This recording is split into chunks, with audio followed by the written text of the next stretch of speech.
ಬೆಳಗಿನ ಬ್ರೇಕ್ಫಾಸ್ಟ್ಗೆ ಎಲ್ಲರೂ ಇಷ್ಟಪಡೋವಂಥ ತಿಂಡಿ ಅಂದರೆ ಅದು ಪೂರಿನ ತುಂಬ ವೆರೈಟೀಸಲ್ಲಿ ಮಾಡ್ತಾರೆ.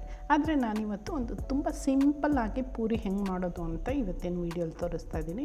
ನಾನು ಇದಕ್ಕೆ ಒಂದು ಬೌಲಷ್ಟು ಗೋಧಿ ಹಿಟ್ಟನ್ನು ತೊಗೊಂಡಿದ್ದೀನಿ.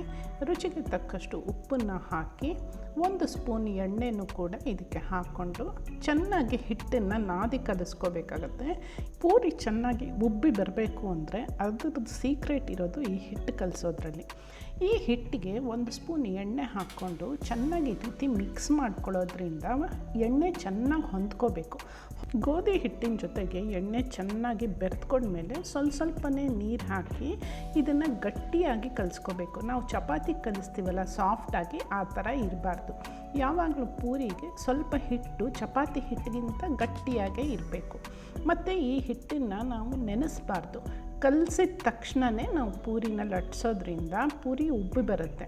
ನೋಡಿ, ಹಿಟ್ಟು ಈ ಕನ್ಸಿಸ್ಟೆನ್ಸಿಲಿ ಇರಬೇಕು, ಸ್ವಲ್ಪ ಹಾರ್ಡಾಗೇ ಇರುತ್ತೆ. ಮತ್ತು ಇದನ್ನು ಚೆನ್ನಾಗಿ ನಾದಿ ಇಡಬೇಕು. ಈಗ ನಾನು ಒಂದು ಬಾಣಲಿಗೆ ಎಣ್ಣೆನ ಹಾಕಿ ಕಾಯಕ್ಕೆ ಇಡ್ತಾ ಇದ್ದೀನಿ. ಆ ಎಣ್ಣೆ ಕಾಯೋ ಅಷ್ಟರಲ್ಲಿ ನಾವು ಪೂರಿನ ಲಟ್ಟಿಸ್ಕೊಳ್ಳೋಣ. ಕೈಯಲ್ಲಿ ಈ ಥರ ಚೆನ್ನಾಗಿ ರೋಲ್ ಮಾಡಿ ಒಂದು ನಿಂಬೆಹಣ್ಣು ಗಾತ್ರದ ಉಂಡೆಗಳನ್ನು ನಾವು ಮಾಡ್ಕೋಬೇಕಾಗತ್ತೆ. ಸಣ್ಣ ನಿಂಬೆಹಣ್ಣು ಸೈಜ್ದು. ಸೊ ನಾನಿವಾಗ ಹಿಟ್ಟು ಕಲಸಿರೋದ್ರಲ್ಲಿ ಒಂದು 10ರಿಂದ 12 ಪೂರಿ ಆಗುತ್ತೆ. ಸಣ್ಣ ಉಂಡೆಗಳನ್ನೆಲ್ಲ ಫಸ್ಟು ರೆಡಿ ಮಾಡಿ ಇಟ್ಕೊಂಡ್ಬಿಡ್ಬೇಕು. ನಾವು ಪೂರಿನ ಹಿಟ್ಟು ನೆನೆಯೋಕ್ಕೆ ಬಿಡಬಾರ್ದು. ಸೊ ಉಂಡೆಗಳು ಮಾಡಿದ ತಕ್ಷಣವೇ ನಾವು ಪೂರಿನೂ ಲಟ್ಟಿಸಿ ರೆಡಿ ಮಾಡಿ ಇಟ್ಕೊಂಡ್ಬಿಡೋಣ. ಒಂದಾದ್ಮೇಲೆ ಒಂದು 10 ನಿಮಿಷದಲ್ಲಿ ಕರೆದು ಬಿಡ್ಬೋದು. ಈಗ ಇದನ್ನು ಒಂದು ಸ್ವಲ್ಪ ಗೋಧಿ ಹಿಟ್ಟಿಗೆ ಅದ್ಕೊಂಡು ಲಟ್ಟಿಸ್ಕೋಬೇಕಾಗತ್ತೆ. ಇದನ್ನು 4 ಡೈರೆಕ್ಷನ್ನಲ್ಲೂ ತಿರುಗಿಸಿ ಲಟ್ಟಿಸ್ಕೋಬೇಕು. ಆದರೆ ಇದು ಲಟ್ಟಣಿಗೆಗೆ ಏನಾದ್ರು ಇದು ಮಧ್ಯ ಅಂಟ್ಕೊಳ್ತು ಅಂದರೆ ಮತ್ತೆ ಸ್ವಲ್ಪ ಡ್ರೈ ಹಿಟ್ಟನ್ನು ಹಾಕ್ಕೊಂಡು ಈ ಅಂಗೈಗಿಂತ ಸ್ವಲ್ಪ ದೊಡ್ಡದಾಗಿರುವಂಥ ಸೈಜಲ್ಲಿ ಪೂರಿನ ಲಟ್ಟಿಸ್ಕೋಬೇಕಾಗತ್ತೆ. ತುಂಬ ತೆಳ್ಳಗೂ ಇಲ್ಲ, ತುಂಬ ದಪ್ಪಗೂ ಇಲ್ಲ, ಆ ಮೀಡಿಯಮ್ ಹದವಾಗಿ ನಾವು ಲಟ್ಟಿಸ್ಕೋಬೇಕಾಗತ್ತೆ. ನೀವು ಬೇಕಾದ್ರೆ ಪೂರಿ ಮೇಕರ್ ಮಿಷಿನ್ ಬರುತ್ತಲ್ಲ ಪ್ರೆಸ್ಸಿಂಗ್ದು, ಅದರಲ್ಲೂ ಕೂಡ ಪ್ರೆಸ್ ಮಾಡಿ ಇಟ್ಕೋಬೋದು. ಆದರೆ ತುಂಬ ದಪ್ಪ ಇರಬಾರ್ದು. ಈಗ ನೋಡಿ, ಎಣ್ಣೆ ಕಾದಿದೆ ನೋಡಿ, ಈ ಥರ ತೆಳ್ಳಗೆ ಲಟ್ಟಿಸ್ಕೋಬೇಕು ಪೂರಿನ.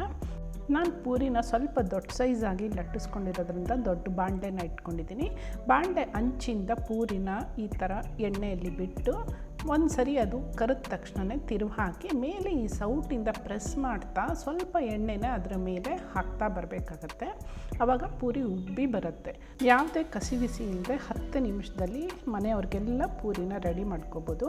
ಈ ಪೂರಿಗಳ ಜೊತೆ ಚೆನ್ನ ಮಸಾಲ, ಪನ್ನೀರ್ ಬಟರ್ ಮಸಾಲ ಅಥವಾ ವೆಜ್ ಕುರ್ಮಾ ಜೊತೆ ಸರ್ವ್ ಮಾಡ್ಬೋದು. ನಾನಿವತ್ತು ಪೂರಿ ಜೊತೆ ಮಿಕ್ಸೆಡ್ ವೆಜ್ ಕುರ್ಮಾನ ಸರ್ವ್ ಮಾಡ್ತಾಯಿದ್ದೀನಿ. ನೆಕ್ಸ್ಟ್ ವಿಡಿಯೋದಲ್ಲಿ ವೆಜ್ ಕುರ್ಮಾ ರೆಸಿಪಿನ ಅಪ್ಲೋಡ್ ಮಾಡ್ತಾಯಿದ್ದೀನಿ. ನಿಮ್ಮ ಅಭಿಪ್ರಾಯನ ಕಾಮೆಂಟ್ ಮಾಡಿ ತಿಳಿಸಿ, ಲೈಕ್ ಮಾಡಿ, ಶೇರ್ ಮಾಡಿ. Thanks for watching.